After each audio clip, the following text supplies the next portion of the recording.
Life without new experiences is like time in space. It doesn't exist. I tried styrofoam carving for the first time in my life, despite the many challenges that I had to face. The project that I chose to make was a Mayan Face Temple, which made things even more complicated. But why a Maya temple? Maya temples often feature intricate carvings and murals that tell stories and convey cultural beliefs, offering opportunities for artistic expression. Many Maya temples are set in lost jungles or near cenotes, illustrating the Maya's relationship with nature, which means that we can include a lot of plants. It is my first time working with this material for a subtractive sculpture, and I'm feeling the pressure a lot. Normally, I'm used to working additive sculpture projects, which means that the materials are built up to create the sculpture's form, like air dry or polymer clay or even normal clay. Now it is the other way around. I have to take away the material to create a shape. Sounds easy, right? Well, it's not. This sculpture is 3D, and I need to ensure that the nose is the most prominent feature of it. But here's the kicker.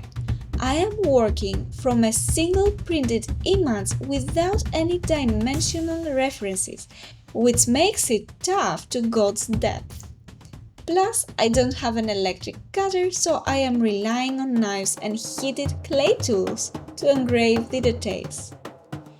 If I remove too much material, I will have to glue and carve again, which could literally ruin the whole piece.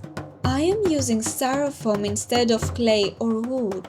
Styrofoam is super light, which makes it great because I can move it around easily.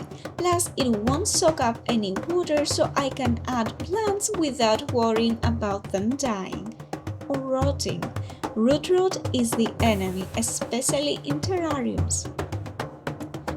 I want to say a word of caution for anyone that doesn't have a lot of experience with styrofoam carving art. Although the impressive result, I want to stress the fact that if you do not have the required safety gear, working with this material, styrofoam, can be really toxic and dangerous to your health. When working with these kinds of materials, you always need to have a good quality mask and glasses. Sometimes you also need gloves because all these particles can also harm your skin. But please never work with styrofoam if you do not have a mask or glasses. For this project, I was mindless enough to not use any safety gear and ended up having the worst month of my life after the completion of the project because it left me with respiratory problems and voice problems. If you've noticed my voice being dry from time to time, this is part of the unfortunate rewards of the project. The first plan of the temple was actually to turn it into a paludarium, but due to some technical problems, like the fact that my water pump was not strong enough so it couldn't restart itself properly if the power was cut, I ended up abandoning this idea and turning it into a traditional terrarium. Now you might wonder why I'm passionate about this project. Well, when I was younger, I loved playing video games, especially Tomb Raider, Lara Croft, exploring magical lost temples in Peru, Thailand, and all over the world.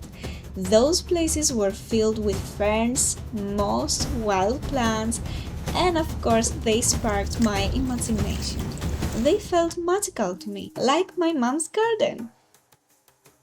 As I grew older, my hobbies shifted and I found myself missing that sense of adventure and creativity. I got new hobbies and responsibilities, which meant I didn't have as much time to explore those old worlds. Sometimes I feel like I'm losing touch with my old self, and that can be a bit depressing. Thus, this project is my way of bridging the gap between my childhood passions and the person I've become. I want to bring back some of that magic by creating a mini version of those temples and filling it with plants I love. It's a chance to reconnect with those elements of myself that I've set aside.